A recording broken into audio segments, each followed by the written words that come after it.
شام کو میں اٹھی اور ممی کے ساتھ سارا کام کروایا۔ اس طرح ممی بھی مطمئن ہو گئیں۔ 2-3 دن اسی طرح چلتا رہا۔ ایک دن میں اسکول سے گھر پہنچی تو عامر اور سلمیٰ کی امی کو اپنے گھر پایا۔ میری ممی ان کی خدمت میں لگی ہوئی تھی اور وہ سب بہت خوشی خوشی باتیں کر رہی تھیں۔ مجھے بہت اچھا لگا اور طبیعت ایک دم ٹھیک ہو گئی۔ میں ان کے پاس گئی اور ان کو سلام کیا۔ انہوں نے مجھے بہت ساری دعائیں دیں۔ پھر میں کپڑے بدلنے اپنے کمرے میں آ گئی۔ میری خوشی کا ٹھکانہ نہیں تھا۔ دل میں لڈو پھوٹ رہے تھے۔ مجھے میرا اور عامر کا ملن ہوتا نظر آنے لگا۔ میں کپڑے بدل کر مہمانوں کے پاس جا بیٹھی۔ عامر کی امی نے مجھے اپنے پاس بلایا اور اپنے ساتھ صوفے پر بٹھا لیا اور کہا، بہت پیاری ہے ہماری بیٹی، ماشاءاللہ۔ پھر پوچھا، بیٹا تعلیم کیسی جا رہی ہے؟ میں نے مسکرا کے کہا، آنٹی بہت اچھی۔ اس پر وہ خوش ہوئیں۔ پھر ممی سے مخاطب ہوئیں اور بولیں کہ اب آپ کے جواب کا انتظار رہے گا۔ مجھے فرح بہت پسند ہے۔ میری بہو یہی بنے گی۔ میں شرما کر اپنے کمرے میں چلی گئی اور عامر کی اور سلمیٰ کی امی نے چائے وغیرہ پی اور اٹھ کر جاتے ہوئے پھر بولیں، جواب جلدی دیجیے گا۔ تو ممی نے کہا کہ فرح کے ابو شام گھر آئیں تو ان سے مشورہ کر کے آپ کو اطلاع کریں گے۔ پھر ممی ان دونوں مہمانوں کو چھوڑنے دروازے تک گئیں۔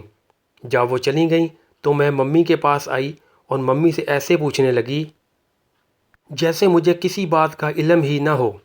تو ممی نے مجھے گلے لگایا اور کہا کہ بیٹا آپ کا رشتہ آیا ہے۔ لوگ تو بہت اچھے لگ رہے ہیں، مگر آپ کے پاپا کو پتہ نہیں کس نے کہا ہے کہ یہ اچھے لوگ نہیں ہیں۔ میں نے یہاں دوسری غلطی کی اور خوشی میں بتا دیا کہ امی یہ بہت اچھے لوگ ہیں اور عامر بھی بہت اچھا ہے۔ تو ممی حیران ہوئی اور پوچھا، آپ کیسے عامر کو جانتی ہو؟ تو میں نے گزشتہ ساری کہانی ممی کو بتا کر اپنے پیر پر کلہاڑی مار لی۔ تو ممی نے کہا، آئندہ تم سلمیٰ کے گھر نہیں جاؤ گی، صرف اس کے ساتھ اسکول جا سکتی ہو بس۔ یہ کہہ کر ماں کچن میں گھس گئی اور میں خود کو کوسنے لگی کہ میں نے یہ کیا کر دیا۔ خوشی میں سب کچھ بتا دیا۔ اب عامر سے ملاقات بھی نہیں ہو سکے گی۔ میرا وقت کیسے گزرے گا؟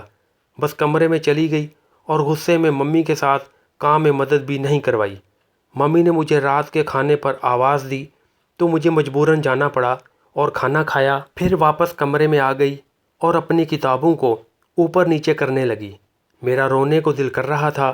رات بہت دیر سے جا کے نیند آئی۔ صبح میرا غصہ کچھ کم ہو گیا تو میں نے ممی کے ساتھ ناشتہ تیار کروایا۔ اس دوران ممی بولی، بیٹا میں تیری اور عامر کی شادی پر راضی ہوں، آپ غصہ نہ کرو، بس آہستہ آہستہ آپ کے پاپا کو مناتی ہوں، اور آپ کو عامر سے ملنے سے اس لیے روکا ہے، کوئی دیکھے گا تو بیٹا بدنامی ہوگی۔ اور کہا کہ بیٹا لڑکی کی عزت سفید چادر کی طرح ہوتی ہے، ایک بار داغ لگ جائے تو وہ دھل نہیں سکتا، لہٰذا اپنا اور ہماری عزت کا خیال رکھنا۔ میں نے کوئی جواب نہیں دیا۔ ناشتہ کیا، اسکول بیگ اٹھایا اور سیدھا سلمیٰ کے گھر آ گئی۔ اس کو ساتھ لیا اور ہم اسکول کی طرف چل پڑے۔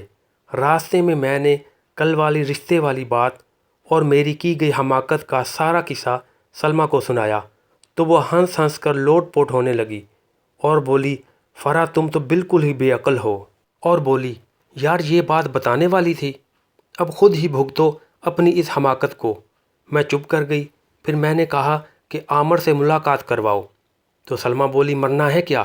اب ملاقات نہیں ہوگی، آپ دونوں کے رشتے کی بات چل رہی ہے، کسی نے دیکھ لیا تو قیامت آ جائے گی۔ اصل میں سلمیٰ اب کترا رہی تھی کہ میری امی اس کے بارے میں کیا سوچتی ہوگی کہ سلمیٰ یہ سارا کام کروا رہی ہے۔ ہم اسکول پہنچ گئے۔ چھٹی کے بعد پھر اکٹھے باتیں کرتے کرتے واپس گھروں کو آ گئے۔ عامر کو میں روزانہ گلی میں اسکول جاتے وقت دیکھ کر اپنے دل کی پیاس بجھا لیتی تھی۔ اب صرف اس سے ملنے کی آخری تمنا تھی جو کبھی کبھی پوری ہوتی دکھائی دیتی تھی۔ آج رات ممی نے پاپا سے بات کی کہ آپ ایک بار عامر اور اس کے امی ابو سے مل لیں، وہ بار بار اصرار کر رہے ہیں، پھر جو آپ فیصلہ کریں گے وہی ہوگا۔ اس پر پہلے ابو کچھ غصہ ہوئے، پھر مان گئے، پھر ان کو گھر چائے پر بلانے کا کہا۔ یہ سن کر میرا من جھوم اٹھا۔ آج میرے اسکول جانے کے بعد ممی سلمیٰ کے گھر گئی اور سلمیٰ کی امی کو بتایا کہ آپ اور عامر والے شام چائے پر آ جائیں۔ فرا کے پاپا آپ سب سے ملنا چاہتے ہیں۔ پھر ممی واپس آ گئی۔ جب میں گھر آئی تو ممی نے خود ہی مجھے بتا دیا کہ وہ جا کر سلمیٰ کی امی کو پیغام دے آئی ہیں، آج شام عامر والے ہمارے مہمان ہیں۔ میں نے ممی کے ساتھ مل کر مہمانوں کے لیے سموسے، پکوڑے، کھیر وغیرہ بنائی۔ ماں مسلسل مجھے دیکھ کر مسکرا رہی تھی۔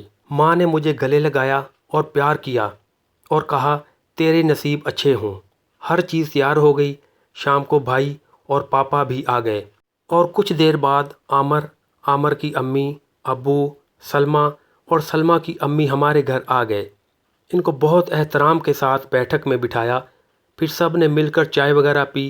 اسی دوران عامر کی امی نے بات کھولی اور پاپا سے کہا کہ وہ فرا کو اپنی بہو بنانا چاہتے ہیں۔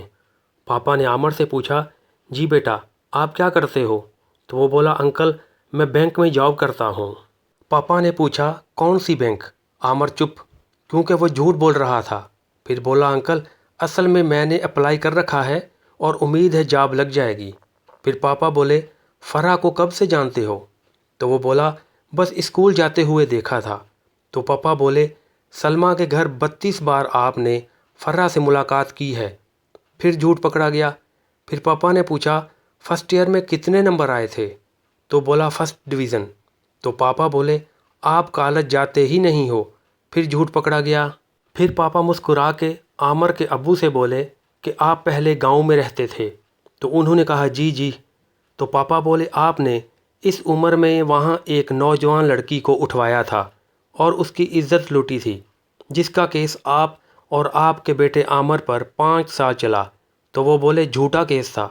پھر کہا کہ آپ نے کیس کے دوران اس لڑکی کا خون کروا دیا اور کیس سے جان چھڑا لی۔ تو عامر کا ابو بولا، نہیں اس نے خودکشی کی تھی۔ تو پاپا نے کہا کہ آپ کی ہی وجہ سے کی تھی نا۔ یہ سب سن کر سلمیٰ اور اس کی امی حیران ہو رہی تھیں۔ پھر پاپا نے کہا کہ ہم نے بیٹی کی شادی کرنی ہے مگر وہ ہم پر بوجھ نہیں ہے۔ اس بات کی کیا گارنٹی ہے کہ میری بیٹی آپ کے گھر آپ کی نظروں سے محفوظ رہے گی؟ وہ سب بہت شرمندہ ہوئے۔ پھر پاپا نے کہا کہ بھائی صاحب آپ ہمارے مہمان ہیں، اصل میں ہم اپنی برادر سے باہر شادی نہیں کرتے، لہٰذا ہماری طرف سے نہ ہے۔